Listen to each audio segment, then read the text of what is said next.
दोस्तों, लालू के लाल ने अब एक बार फिर से बीजेपी को खुले मंच से ललकार दिया है और यह कह दिया है कि 2024 में बीजेपी कितनी सीटों पर सिमटेगी। साफ तौर पर उन्होंने चेतावनी दे दी है और बीजेपी को ये आगाह कर दिया है कि आने वाले वक्त के लिए बीजेपी पूरी तरीके से तैयार रहे, क्योंकि आने वाला वक्त बीजेपी और बाकी विपक्ष की पार्टियों के लिए निर्णायक साबित होने वाला है। दरअसल बिहार के उप मुख्यमंत्री तेजस्वी यादव ने जिस तरीके से अब बीजेपी को यानी पूरे के पूरे बीजेपी खेमे को ललकार दिया है और मोदी शाह की अब नींद उड़ गई है, वो वाकई देखने वाला है, क्योंकि तेजस्वी यादव ने साफ तौर पर कह दिया है कि अगर हम बिहार में अच्छे से काम करें तो केंद्र में बीजेपी की सरकार अगले चुनाव में 272 सीट नहीं जीत पाएगी और ये खुली चेतावनी हम भरे मंच से दे रहे हैं। इस दौरान उन्होंने क्या कुछ कहा उस पर जरा सा नजर डाल लेते हैं। दरअसल उन्होंने कहा है कि हर बार बिहार में 40 में से 39 सीट जीत लें, ऐसा थोड़े ना होगा, उल्टा भी हो सकता है। राजस्थान जैसे स्थानों पर जहां विपक्ष 0 था और पूरा सीट भाजपा को गया था, अब थोड़ी ना ये दोहराएगा। जैसा हर बार होता है वैसा हर बार थोड़े ना दोहराया जाएगा। जैसा बीजेपी को कॉन्फिडेंस नहीं ओवर कॉन्फिडेंस है कि वो 39 सीटें ही जीतेगी, तो इस बार खेला पलटेगा और बिहार में वो होगा जो अभी तक बीजेपी ने सोचा नहीं था। तेजस्वी यादव यहीं पर नहीं रुके, उन्होंने कहा कि बीजेपी को हर बार जीत मिले जरूरी थोड़े ना है। तेजस्वी ने यह भी कहा है कि राज्य में नीतीश कुमार के नेतृत्व में महागठबंधन की नई सरकार बनी है, इससे देश के सभी विपक्षी दलों में एक बड़ा मैसेज गया है। विपक्ष में ठहराव आ गया था, लेकिन नई सरकार के गठन से विपक्ष में नई ऊर्जा आई है और उस ऊर्जा के बल पर हम 2024 के लिए तैयार हो रहे हैं। सबको अब यह लग रहा है कि 2024 में बदलाव हो जाएगा और बिहार अपनी नई गाथा लिखेगा।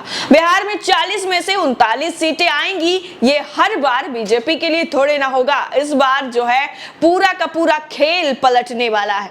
आगे वो कहते हैं कि बीजेपी को यानी उनको एक सीट के लिए तरसना पड़ेगा, बिहार उनको एक एक सीट के लिए तरसा देगा। अभी बीजेपी का 303 का आंकड़ा है, अगर हम लोग बेहतर तरीके से काम करते हैं तो 272 भी नहीं आएंगी। विपक्ष में चाहे कोई भी इनके खिलाफ बोलता है, उनके पीछे ये सीबीआई और ईडी लगा देते हैं। जिस दिन हमें बहुमत साबित करना था, हमारे यहाँ छापे पूरी तरीके से डाले गए, लेकिन हमें अब इन सब की चिंता नहीं करनी है। हम सब एक लक्ष्य प्राप्त करने के लिए जुटे हुए हैं, जो छूट गए हैं उनको भी साथ लाएंगे। रघुवंश प्रसाद जी की जो ऊर्जा थी उससे सीख लेते हुए हम आगे बढ़ेंगे, ये तेजस्वी यादव ने साफ तौर पर खुले मंच से कह दिया और साफ कर दिया बीजेपी के लिए कि आने वाले वक्त में आपकी राहें बिहार में तो फिलहाल मुश्किल नहीं नामुमकिन सी नजर आ रही हैं कि बीजेपी यहां पर एक भी सीट जो है जीत पाएगी। ये खुले मंच से अब ऐलान और चेतावनी तेजस्वी यादव की तरफ से दे दी गई है।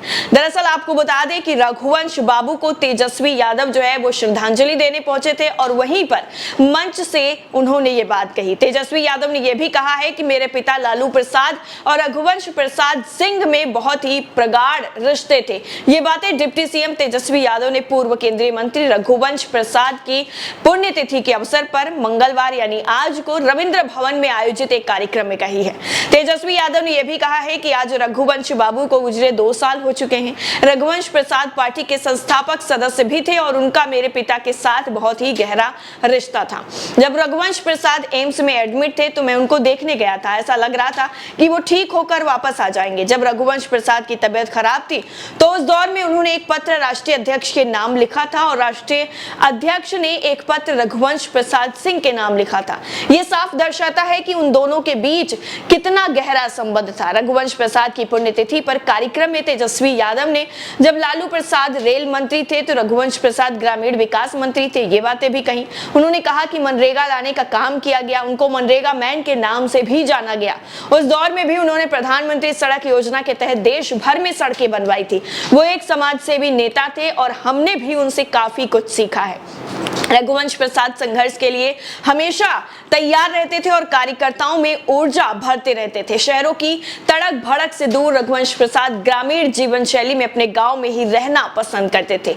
इस मौके पर रघुवंश प्रसाद सिंह के जो बेटे हैं सत्यप्रकाश, राजद के वरिष्ठ नेता अब्दुल बारी सिद्दीकी, बिहार विधान परिषद के सभापति देवेश चंद्र ठाकुर, शिवानंद तिवारी के साथ कई दिग्गज नेता और बड़ी संख्या में कार्यकर्ता श्रद्धांजलि कार्यक्रम में शामिल हुए।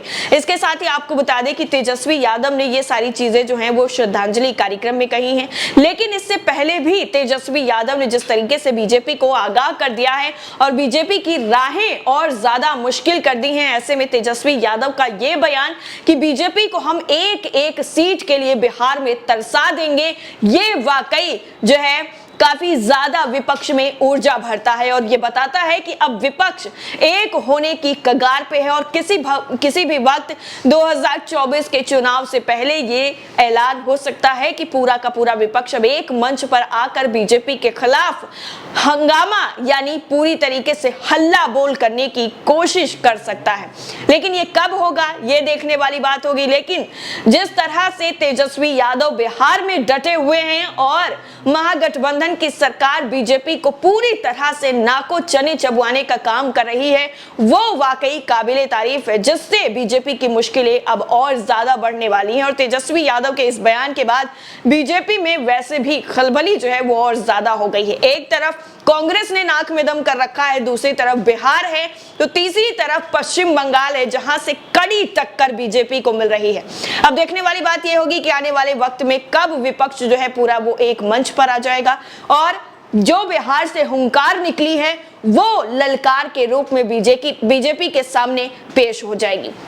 इस पूरी रिपोर्ट को लेकर आपकी राय क्या है कमेंट सेक्शन में जरूर बताइएगा। बाकी तेजस्वी यादव को लेकर आप क्या सोच रहे हैं ये भी जरूर बताइएगा। जय हिंद।